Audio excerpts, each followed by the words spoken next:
మన ఆంధ్రప్రదేశ్ రాష్ట్రంలో ఒక నెల క్రిందట మన రాష్ట్రంలో ఉన్నటువంటి హైకోర్టు ప్రాంగణంలో ఒక దళిత అడ్వకేటు కాలు మీద కాలేసుకొని కూర్చొని రాసుకుంటున్నటువంటి సందర్భంలో ఆ పక్కనే ఉన్నటువంటి అగ్రకులానికి చెందినటువంటి అడ్వకేటు మరి ఈ కాలు మీద కాలేసుకొని కూర్చోటాన్ని చూసి ఓర్చుకోలేక, నువ్వు నా ముందు కాలు మీద కాలేసుకొని కూర్చుంటావా, నువ్వు దళితుడివి, నువ్వు తక్కువ కులం వాడివి అని చెప్పి కులం పేరుతో దూషించి దుర్భాషలాడి పైనబడి కొట్టడం జరిగింది.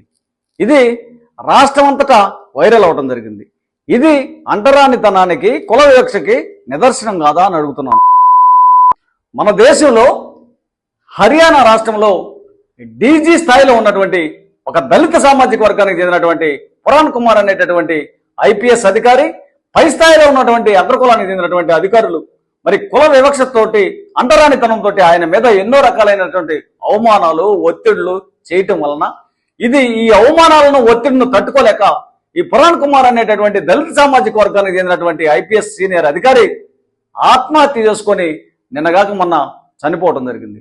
ఇది ఈ దేశంలో అంటరానితనానికి, కుల వివక్షకు మరి నిదర్శనం కాదా అని అడుగుతున్నాను.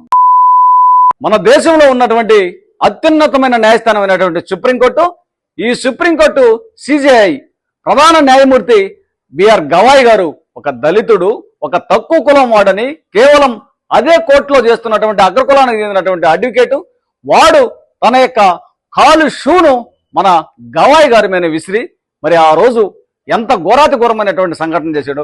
ఇది కేవలం అంటరానితనానికి, కుల వివక్షకు నిదర్శనం కాదా అని అడుగుతున్నాను. కాబట్టి ఈ దేశంలో అనేక రాష్ట్రాల్లో, అనేక ప్రాంతాలలో ఇంకా మరి స్వాతంత్రం వచ్చి 80 సంవత్సరాలు అవుతుంటే, రాజ్యాంగం అమల్లోకి వచ్చి 75 సంవత్సరాలు అవుతుంటే ఇంకా అంటరానితనము, కుల వివక్షత ఎప్పుడు నిర్మూలించబడుతుంది? ఇంకా ఎంతకాలం ఎదురు చూడాలా? ఇంకా ఎంతకాలం